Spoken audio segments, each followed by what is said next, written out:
এটা হলো part two, যেটা আমি আমার ব্যাগের ভেতরটা দেখাবো। তো দেখিয়ে দিচ্ছি পার্ট 1, যে দেখো এখানে র্যান্ডাম পেন ক্যাপ, জানি না কেন ওখানে পুরো আছে। আমরা একটা গেম খেলতাম, মানে এখনো খেলি, টিকটিক বলে, পুরো কাগজ ছেঁড়া, জানি না কেন খুব কাগজ আছে ব্যাগে, সব ফেলবো আজকে। ফুল দিয়ে ছুমকাই আর একটা র্যান্ডাম কালার কাগজ, একটা ক্লিপ, মানে ক্লাসে তো ক্লিপ লাগে, মাথায় ক্যাচ করে লাগিয়ে দিই।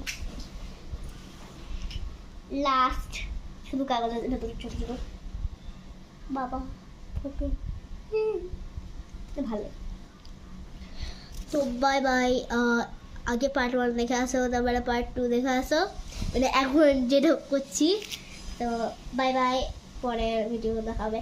আর সাবস্ক্রাইব করুন কিন্তু, মনে রাখবে আমার নাম কি অদিতি।